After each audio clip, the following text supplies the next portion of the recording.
지금 미국 집값 잡겠다고 합니다. 그런데 집값 잡으려다 오히려 집값을 다시 올릴 수도 있습니다. 지금 미국 부동산을 흔드는 건 금리가 아니라 금리를 움직이려는 사람들입니다.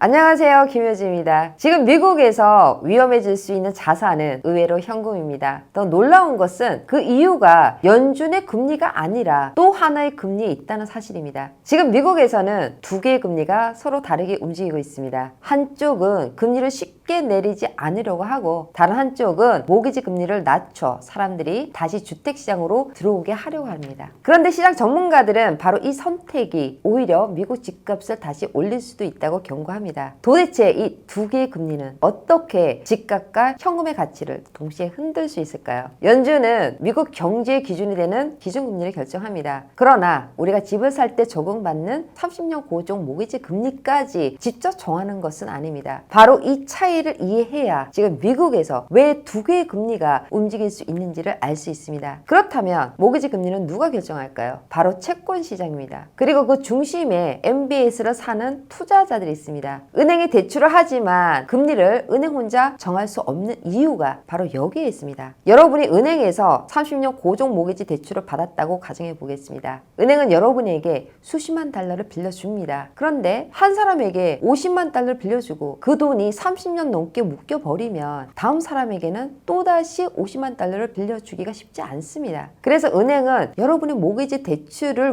묶어서 다른 투자자에게 다시 팝니다. 그러면 다시 그 돈이 은행으로 들어오게 되고 은행은 계속 대출을 할 수 있게 되는 순환 구조를 가지고 있습니다. 바로 이것이 MBS입니다. MBS는 수많은 사람의 모기지를 하나로 묶어서 투자자들이 사고 팔 수 있도록 만든 채권입니다. 쉽게 말해 수천 명의 모기지 대출을 하나로 묶어 하나의 투자 상품으로 만드는 것입니다. 그리고 연기금과 보험회사, 은행, 해외 투자자들이 이 상품을 사들입니다. 여기서 중요한 것은 이 상품을 얼마나 많이 투자자가 사려고 하느냐입니다. MBS를 사려는 수요가 늘어나면 모기지 시장으로 더 많은 자금이 들어오고 은행은 그만큼 더 낮은 금리로도 새로운 대출을 공급할 여력이 생깁니다. 반대로 투자자들이 지금 위험하다, 더 높은 수익이 필요하다 이렇게 판단하면 모기지 금리는 다시 올라갈 수 있습니다. 결국 모기지 금리는 연준의 기준금리 하나만으로 결정되지는 않는다는 것입니다. 채권 시장과 MBS 가격 그리고 투자자들의 기대가 함께 움직인 뒤에야 여러분이 실제로 적용받는 모기지 금리가 결정되는 것입니다. 그런데 이 시스템을 움직이는 핵심 기관이 있습니다. 바로 페니맥, 프레드맥입니다. 쉽게 말해 미국 모기지 시장의 돈이 끊기지 않도록 이어주는 연결고리입니다. 은행은 집을 사려는 사람에게 모기지 대출을 해줍니다. 페니맥과 프레드맥은 그 대출을 사들여 MBS로 만들고 투자자들은 그 MBS에 투자합니다. 이렇게 투자자들의 자금이 다시 모기지 시장으로 들어오면 은행은 대출에 묶어 있던 돈을 회수해서 또 다른 사람에게 새로운 모기지 대출을 해줄 수 있습니다. 그래서 미국은 30년 고정금리 모기지를 지속적으로 공급할 수 있는 것입니다. 다시 말해 미국 모기지 시장은 돈이 계속 순환되도록 설계된 시스템입니다. 그렇다면 정부는 모기지 금리에 어떻게 개입할 수 있을까요? 정부가 MBS를 대규모로 매입하면 모기지 금리에도 변화가 나타날 수 있습니다. MBS를 사려는 수요가 커지면 가격은 올라가고 수익률은 낮아집니다. 그리고 그 역량이 모기지 시장으로 전달되면 은행도 이전보다 낮은 금리로 모기지 대출을 공급할 여력이 생깁니다. 바로 이것이 트럼프 행정부가 원하는 것입니다. 연준의 기준금리를 직접 움직이는 것이 아니라 모기지 시장의 자금 흐름을 바꿔서 모기지 금리에 별도의 하방 압력을 만드는 것입니다. 그리하면 연준이 기준금리를 그대로 유지하더라도 모기지 금리는 먼저 내려갈 가능성이 생기는 것입니다. 바로 여기서 미국의 금리가 둘로 나누기 시작합니다. 연준은 인플레이션을 잡기 위해 금리를 높게 유지를 하고 정부는 주택 구매 부담을 낮추기 위해 모기지 금리를 아래로 누르려 합니다. 그래서 지금 미국 시장에서는 같은 경제 안에서 두 개의 금리가 서로 다른 방향을 향하고 있습니다. 기존 금리는 높은데 모기지 금리는 내려가고 경기는 식어가는데 주택 수요는 다시 살아날 수도 있습니다. 바로 이런 환경이 앞으로 미국 부동산 시장의 새로운 변수가 될 수 있는 것입니다. 그런데 여기서 중요한 것은 모기지 금리가 낮아지면 사람들은 어떻게 움직일지입니다. 모기지 금리가 내려가면 집을 살 수 없었던 사람들이 다시 시장으로 들어옵니다. 기다리던 투자자들도 움직이기 시작합니다. 그런데 시장에 나온 집의 수는 갑자기 늘어나지 않습니다. 결국 제한된 주택을 두고 더 많은 사람이 경쟁하게 됩니다. 그러면 집값은 잡히는 게 아니라 오히려 올라갈 수 있게 됩니다. 주택 위기를 해결하기 위해서 모기지 금리를 낮추는 정책은 오히려 집값을 다시 밀어 올릴 수 있습니다. 그런데 진짜 문제는 여기서부터 시작됩니다. 금리가 내려가면 사람들이 움직이고 사람들이 움직이면 집값이 움직입니다. 집값이 다시 오르면 물가와 달러의 구매력, 결국 여러분이 보유한 현금의 가치까지 영향을 받을 수 있습니다. 그래야면 집값을 잡으려는 정책이 오히려 현금을 들고 기다리는 사람들에게도 화폐 가치 하락의 결과를 만들 수도 있는 것입니다. 글로벌 자산운용사 제너스 핸더슨의 분석에 따르면 정부가 페니메와 프레디맥을 통해서 약 2천억 달러 규모의 MBS를 매입한다면 연준이 기준금리를 내리지 않더라도 모기지 금리는 하락할 수는 있겠지만 그 효과는 생각보다 제한적일 수 있다고 했습니다. 왜냐하면 모기지 금리를 움직이는 힘은 MBS 하나만이 아니기 때문입니다. 만약 시장이 앞으로 인플레이션이 다시 올라갈 것이라고 판단하면 국채 금리는 다시 오를 수 있습니다. 국채 금리가 오르면 모기지 금리도 다시 올라갈 수 있습니다.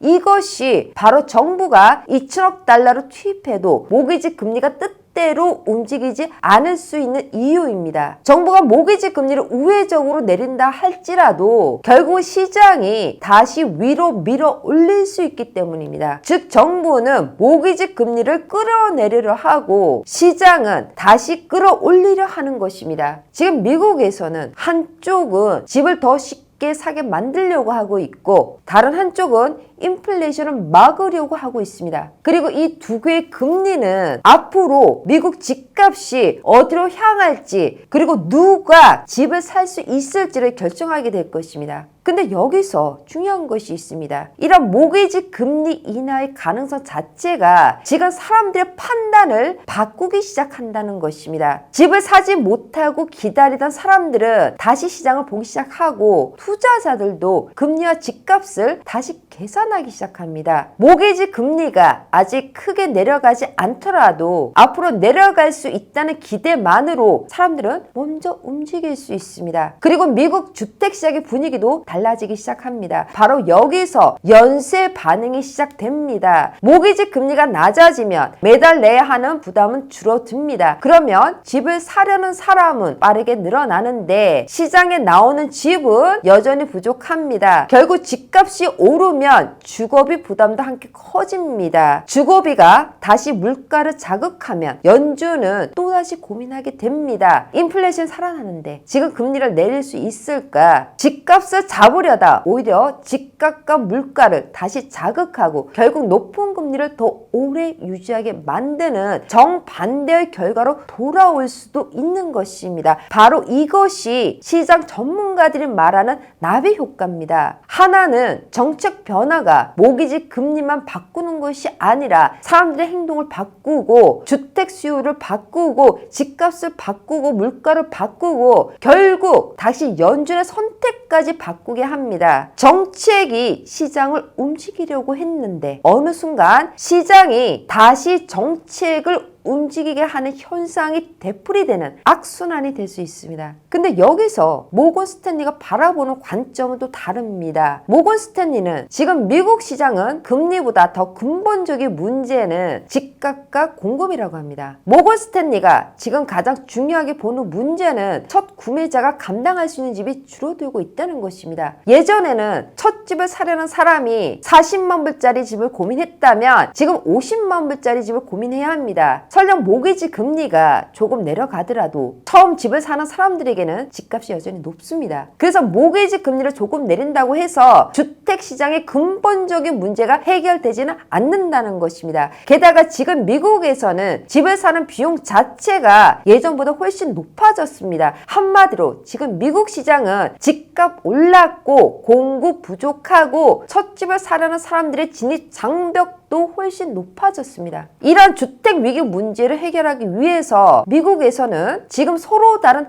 해결책이 나오고 있습니다. 모기지 금리부터 낮추자, 인플레이션부터 잡아야 한다, 공급과 집값 구조부터 바뀌어야 한다. 여러분은 지금 이 세 가지 해결책 중에 어느 것이 더 중요하다고 생각하십니까? 지금 미국 주택 위기의 가장 근본적인 이유는 살 수 있는 집이 부족하다는 것입니다. 거래는 줄었는데 집값은 크게 떨어지지 않습니다. 사람들은 못 사고 있는데 집은 여전히 비쌉니다. 금리가 높아서 수요를 눌렸지만 공급 부족이 집값을 받치고 있습니다. 바로 이것이 지금 미국 주택 시장이 쉽게 무너지지 않는 이유입니다. 여기서 중요한 것은 모기지 금리가 내릴 때 시장에 나오는 매물의 수 역시 빠르게 증가해 줘야 한다는 것입니다. 만약 구매자만 시장에 들어오고 매물은 늘어나지 않는다면 모기지 금리 인하는 가격을 잡는 정책이 아니라 오히려 집값을 다시 밀어 올리는 정책이 될 수 있습니다. 지금 미국 주택시장의 문제는 돈을 빌리는 비용만이 아닙니다. 살 사람이 없는 것도 아닙니다. 바로 살 수 있는 집이 부족한 것입니다. 그래서 모기지 금리가 조금 내려가더라도 집값은 우리가 기대하는 것만큼 쉽게 내려가지 않을 수 있습니다. 그렇다면 지금 월가는 무엇을 다시 보기 시작했을까요? JP 모건이 지금 주목하고 있는 것은 앞으로 화폐의 가치가 어떻게 변할 것인가입니다. 만약 재정 지출이 계속 늘어나고 통화량이 확대되고 인플레이션 압력이 다시 높아진다면 같은 100불짜리라도 지금만큼의 가치를 갖지 못할 수 있습니다. 그래서 JP 모건은 실물 자산의 역할을 다시 주목하기 시작했다고 설명합니다. 그리고 그 실물 자산 가운데 하나로 미국의 핵심 부동산을 인플레이션에 대비할 수 있는 방어 자산의 한 축으로 언급하고 있습니다. 물론 이것이 모든 미국 부동산을 의미하는 것은 아닙니다. 입지와 공급 그리고 장기적인 경쟁력을 갖춘 핵심 자산을 얘기하는 것입니다. 여기서 중요한 것은 부동산을 보유하고 있느냐가 아닙니다. 사람들이 앞으로도 계속 필요로 할 부동산을 보유하고 있느냐입니다. 지금 미국에서 트럼프 행정부는 모기지 금리를 움직이려 하고 연준은 인플레이션을 잡으려고 하고 모건 스탠리는 공급 부족을 얘기하고 JP 모건은 화폐 가치의 변화에 대비한 자산 배분을 얘기하고 있습니다. 모두 같은 시장을 바라보고 있지만 각자가 보고 있는 문제는 서로 다릅니다. 그런데 이 네 가지를 함께 보면 한 가지 공통점이 보입니다. 지금 미국 부동산 시장에서 중요한 것은 이제 더 이상 금리가 아니라는 것입니다. 앞으로 사람들의 구매력은 어떻게 변하고 어떤 자산이 그 변화를 견뎌낼 것인가, 바로 이것이 다음 미국 부동산 시장의 방향을 결정할 것입니다. 그렇다면 이제 우리는 이 변화에 어떻게 대처해야 할까요? 금리가 내려간다는 말만 듣고 서둘러 움직여서는 안 됩니다. 앞으로 중요한 것은 금리가 얼마 내려가느냐가 아니라 그 금리가 내려갔을 때 사람들이 어디로 어떻게 움직이는가 하는 것입니다. 첫째, 모기지 금리보다 월 총 비용을 보셔야 합니다. 금리가 조금 내려가더라도 집값과 보험료, 재산세, HOA 비용이 높다면 실제 부담은 크게 줄지 않을 수 있습니다. 그러나 금리가 얼마 내려갔다 이것보다 내가 매달 감당해야 할 총 비용이 얼마 줄었냐를 확인하셔야 합니다. 둘째, 가격보다 공급을 보셔야 합니다. 구매자가 다시 들어오는데 매물이 충분히 늘어나지 않는 지역은 금리가 조금만 내려가도 가격 경쟁이 다시 시작될 수 있습니다. 반대로 매물이 계속 쌓이고 있고 빌더 인센티브가 커지는 지역은 같은 금리라도 협상력이 구매자 쪽에 있을 수 있습니다. 셋째, 모든 부동산을 같은 실물 자산을 보면 안 됩니다. 화폐 가치가 흔들린다고 해서 모든 집이 함께 오르는 것은 아닙니다. 인구가 줄고 보험료가 급등하고 세금 부담이 커지고 HOA 재정이 흔들리고 새로운 일자리가 들어오지 않는 지역은 실물 자산이라는 이유만으로 안전해지지 않습니다. 결국 봐야 할 것은 앞으로도 사람들이 그곳을 선택할 이유가 남아 있는가입니다. 생활비가 높아져도 머물고 싶은 곳인지, 기업과 인구가 계속 들어오는 곳인지, 새로 지어지는 집보다 실제 실수요가 더 오래 유지될 수 있는지, 그리고 몇 년 한 뒤에도 다음 사람이 같은 가치를 인정할 수 있는 자산인지를 확인하셔야 할 것입니다. 결국 좋은 부동산은 지금 인기 있는 곳이 아니라 시간이 지나도 선택받을 이유가 사라지지 않는 곳입니다. 그리고 현금을 무조건 위험한 자산으로 볼 필요는 없습니다. 현금은 기회를 기다릴 수 있는 유동성입니다. 다만 아무 계획 없이 현금만 쌓아두는 것과 필요한 유동성을 확보한 뒤 자산을 분산하는 것은 전혀 다른 선택입니다. 결국 지금 중요한 건 금리 하나만 보고 판단하지 않는 것입니다. 금리가 내려갈 것이라는 기대만으로 성급하게 움직이는 것도, 집값이 더 떨어질 것이라는 기대만으로 끝없이 기다리는 것도 아닙니다. 앞으로 미국 부동산 시장에서 금리는 방향을 바꿀 수는 있습니다. 그러나 자산의 가치를 결정하지는 못합니다. 금리는 문을 열어줄 뿐입니다. 하지만 그 문 안에 어떤 자산이 있는지를 판단하는 것은 결국 우리의 몫입니다. 금리는 사람을 움직이고 사람은 시장을 움직입니다. 그리고 시장은 다시 정책을 움직입니다. 앞으로 미국 부동산 시장은 금리보다 사람의 행동을 먼저 읽는 사람이 유리한 시장이 될 것입니다. 여기서 질문 드립니다. 여러분은 지금도 금리만 기다리겠습니까? 아니면 다른 기준으로 시장을 보시겠습니까? 여러분의 의견을 댓글로 남겨주시면 감사하겠습니다. 지금 우리가 보고 있는 것은 금리의 변화가 아니라 다음 시장의 출발점인지도 모릅니다. 오늘 내용이 도움되셨다면 좋아요, 구독, 알림 설정 부탁드립니다. 감사합니다. 미국 부동산 전문가 김효지 대표의 5번째 도서,